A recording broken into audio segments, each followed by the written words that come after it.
Good morning, everybody. It's all nice and quiet out here today.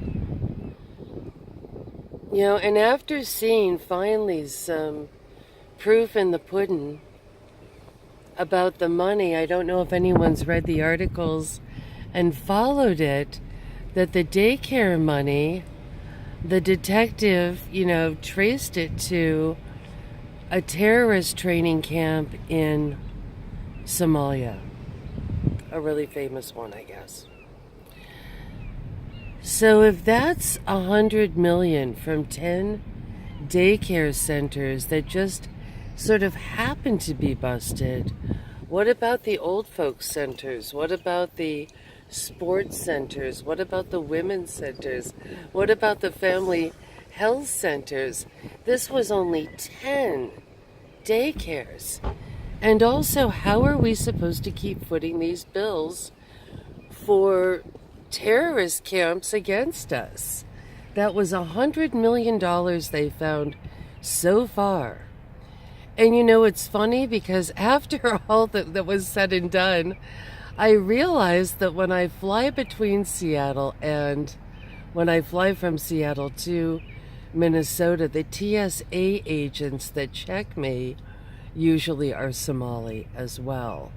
One time I had to go to an employee's area underground for reasons. I had a car that had been parked a long time and there was like a problem.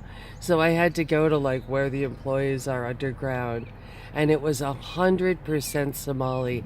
And they were being really horrible to me. They were like bullying me and stuff. It was really a scary experience.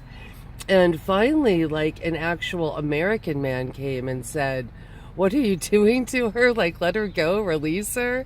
I mean, I was in like some kind of airport jail for no reason, and they wanted to like take my car. I've had some weird traumas that I just haven't really talked about. I guess we all have traumas we haven't talked about. But yeah, what about, them and the fact that they have Somalis just, all at the TSA, and they all have an attitude, they really do. So that's an interesting thought as well.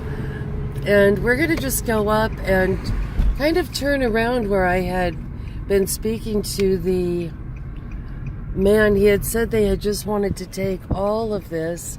It looks like they kind of have anyway, haven't they?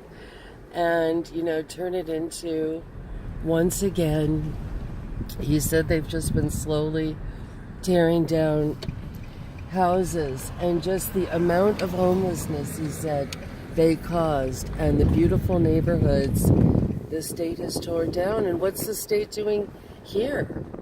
We have large populations here of people who hate us that we give huge amounts of money to. And the Attorney General's in Minnesota office really could care less. They're shirkers. They're getting paid to do nothing. I read about this. There was one article, like in the Minnesota Tribune or something, saying, has Lori Swanson dropped the ball? That's their Attorney General. Well, indeed she has. That's kind of a too obvious sort of thing.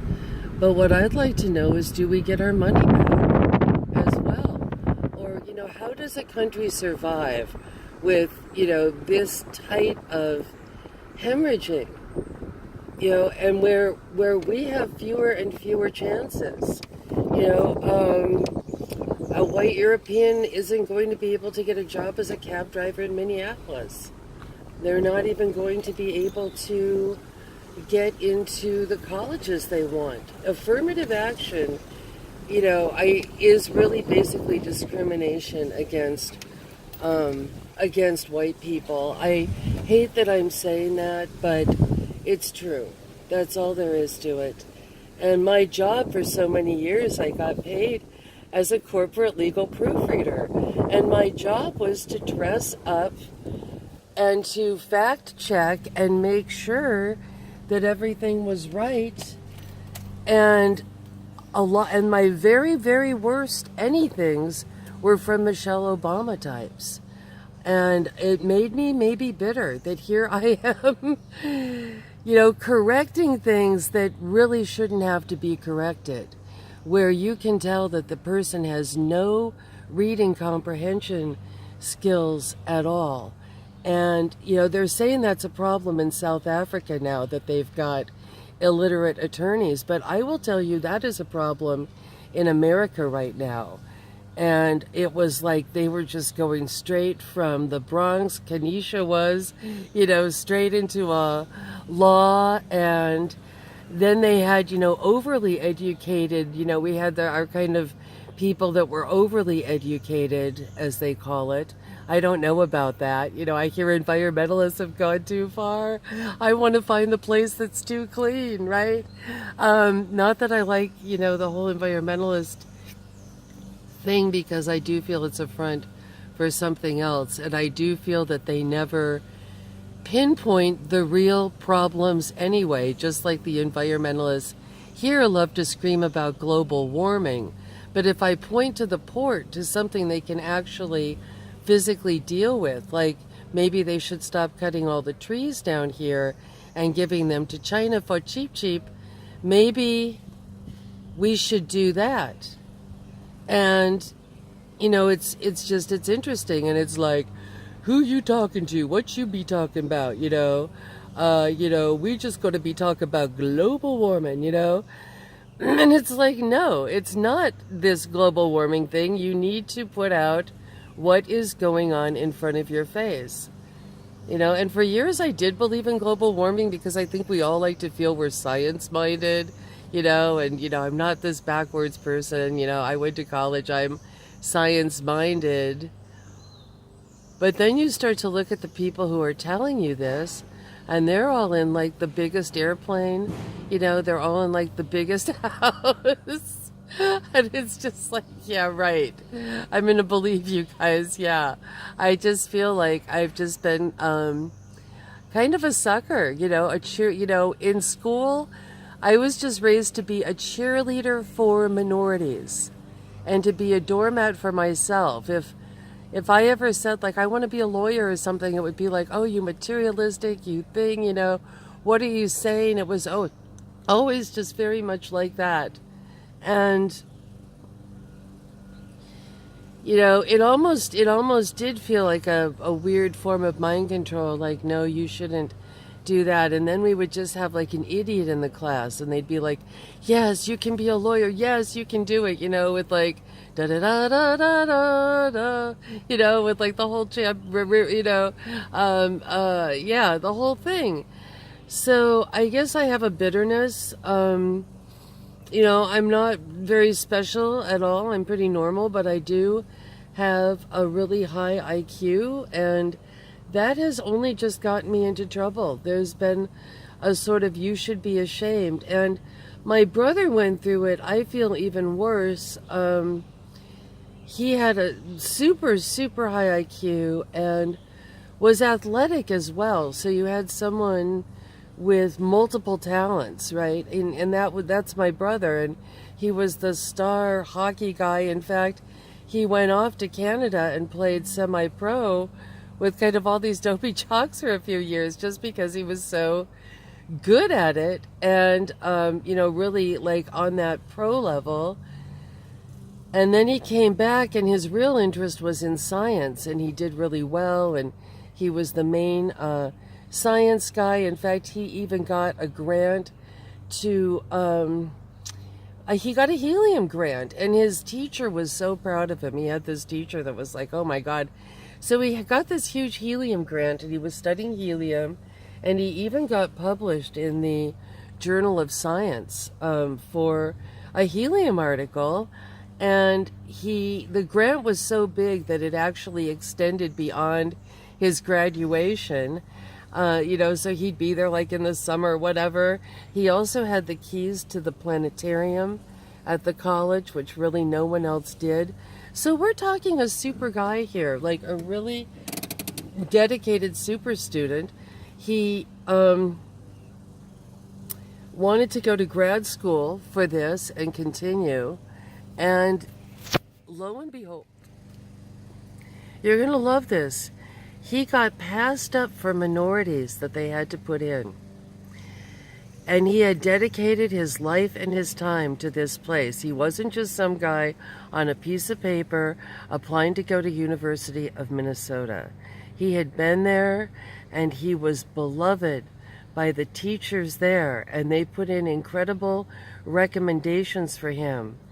And he was passed over for, they said, we need to just put in minorities. We need to put in brown people. You are too white. He was told that to his face. University of Minnesota. His teacher actually quit over it, his science professor, because of the unfairness of it. It was so disgusting. I just, at that point, I didn't know if my brother was going to kill himself, because he'd experienced similar things, not with color, but with that he was so good at hockey, that we had jealous, weird hockey coaches. We went through, so much weirdness, and he was like, oh, I'm so glad to be out of hockey and I'll go into science where it's pure. And then he's told, oh, no, you're not brown enough. You can't go here anymore. So, brilliant him. I don't know how he did it, because it was a bad thing. Like, his hair literally fell out. He had gorgeous hair and it just all came out at once. And the doctors said, it's from stress. It's from stress. And you don't read about that in the paper. No, nobody's talking about that on the news, about what happens to you. How do you live in a world that is just constructed against you and who you are, and your own intelligence as well will not even get you through? His own high grades, none of that. They bring your grades down now. They boost the other ones up. There's all kinds of shenanigans going on in the world of so-called academia that is really going to just implode on itself, like the movie Idiocracy or something. Somehow I never would have been able to do it, but he was able to switch. He became a lawyer, which he hates. He hates all lawyers. He thinks they're retarded. And then he became a patent lawyer, though. He refused to go near a court or deal with a dumb judge or anything like that. It's like really going down for him to be a lawyer. But he went into patent law, and he knew more than anything about anyone else. And he said, I'll go into patent law to protect scientists, because he met so many brilliant scientists along the way who had been asked to publish things, in journals or, and as soon as something was published or even mentioned, there was one professor where a student had published something and just mentioned in a sentence something he'd invented, and suddenly he had no rights to it and lost, untold millions of dollars. It was some really important invention. So Andy said, at least I will go and protect those who can be scientists, right? He can go protect all the brown scientists, just like I was a corporate legal proofreader protecting all the brown, all the brown lawyers, and it made me so bitter, like having a job like that. And I would just mark the hell out of things. I remember one time I got in trouble somewhere. They said, you overmarked this, and they weren't going to pay me. And I was like, fine, whatever. I was headed off to grad school in England at that point, and I left. And weirdly, when I was in England, I got like the check, and it was like, well, this is so weird. And a long letter of apology saying, oh my God, this person truly was illiterate. And it was on the Rocky Mountain Arsenal case, not Rocky Mountain Flats, but Rocky Mountain Arsenal, where this person was like identifying certain areas as clean that were toxic, and areas as toxic that probably weren't as toxic. I mean, the whole thing was like upside down and backwards. I actually had to go through everything and redo it. And it was like, wow, this person, has a job at a major corporate law firm on Wall Street, and they're that illiterate, And that's just one example of many. And you know, I used to, you know, we used to, there used to be like about four of us that would be in a room together that would be doing this together. So we would talk about it amongst ourselves. There was Lokesh from India, Marie from Connecticut, and Rosemary, who I never really figured out Rosemary entirely. And Marie was upset because she said, I teach really, she taught on the side up in the Bronx. She had some kind of little side gig.